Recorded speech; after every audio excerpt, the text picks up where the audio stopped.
আসসালামু আলাইকুম। এটিএন বাংলা সংবাদে সবাইকে স্বাগত জানাচ্ছি। আমি শারমিন সালাম। নির্বাচন কমিশনের প্রধান নির্বাচন কমিশনার এএমএম নাসির উদ্দিন ও 4 কমিশনারের শপথ আজ দুপুর 1:30টায় সুপ্রিম কোর্টের জাজেস লাউঞ্জে তাদের শপথ বাক্য পাঠ করাবেন প্রধান বিচারপতি সৈয়দ রেফাত আহমেদ।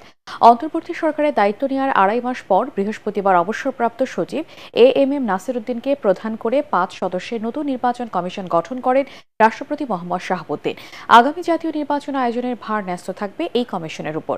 নতুন নির্বাচন কমিশনে সিইসি এএমএম নাসির উদ্দিন ছাড়াও কমিশনার হিসেবে থাকছেন সাবেক অতিরিক্ত সচিব আনোয়ারুল ইসলাম সরকার, সাবেক জেলা ও দায়রা জজ আব্দুর রহমানের মাসুদ, সাবেক যুগ্ম সচিব বেগম তহমিদা আহমেদ এবং অবসরপ্রাপ্ত ব্রিগেডিয়ার জেনারেল আবুল ফজল মোহাম্মদ সানাউল্লাহ।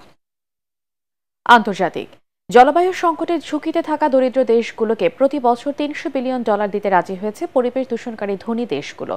2035 সাল পর্যন্ত এই অর্থ দেওয়া হবে। আজারবাইজানের রাজধানী বাকুতে জাতিসংঘের জলবায়ু সম্মেলন COP29-এ এই অর্থায়নের বিষয়ে একমত হন প্রায় 200টি দেশের প্রতিনিধিরা। যদিও বাংলাদেশ সহ উন্নয়নশীল দেশগুলোর দাবি ছিল জলবায়ু পরিবর্তনের ক্ষতিপূরণ হিসেবে বছরে 1.3 ট্রিলিয়ন অর্থাৎ $1,30,000 দিতে হবে। পরে বছরে 300 বিলিয়ন অর্থাৎ $3,000 দিতে রাজি হয় ধনী দেশগুলো। জলবায়ু তহবিলে জমা দেওয়া এই অর্থ দরিদ্র দেশগুলোর দুর্যোগ মোকাবেলায় খরচ করা হবে। যদিও বহু দেশ এখনো মনে করছে এই অর্থ জলবায়ু বিপর্যয়ের কারণে সৃষ্টি হওয়া ক্ষতি কাটিয়ে উঠতে পর্যাপ্ত নয়। 2009 সাল থেকে এই তহবিলে প্রতি বছর $100 বিলিয়ন জমা দিচ্ছে ধনী দেশগুলো।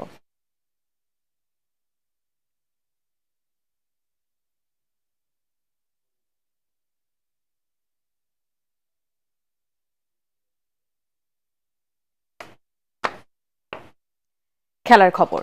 স্প্যানিশ লা লিগায় সেল্টা ভিগোর সাথে 2-2 গোলে ড্র করেছে বার্সেলোনা। যদিও ম্যাচের 15 মিনিটে রাফিনহার গোলে শুরুতে এগিয়ে যায় কাতালানরা। এরপর 61 মিনিটে ব্যবধান দ্বিগুণ করেন রবার্ট লেভানডোভস্কি। তবে সেই লিড ধরে রাখতে পারেনি তারা। 82 মিনিটে মার্ক কাসাদো লাল কার্ড দেখে 10 জনের দলে পরিণত হয় বার্সেলোনা। এরপর 84 আর 86 মিনিটে 2 গোল দিয়ে সেল্টা ভিগোকে সমতায় ফেরান গঞ্জালেস এবং হুগো আলভারেজ। যদিও দ্বিতীয় স্থানে থাকা অ্যাটলেটিকো মাদ্রিদের চেয়ে 5 পয়েন্টে এগিয়ে শীর্ষস্থান ধরে রেখেছে হ্যান্সি ফ্লিকের দল।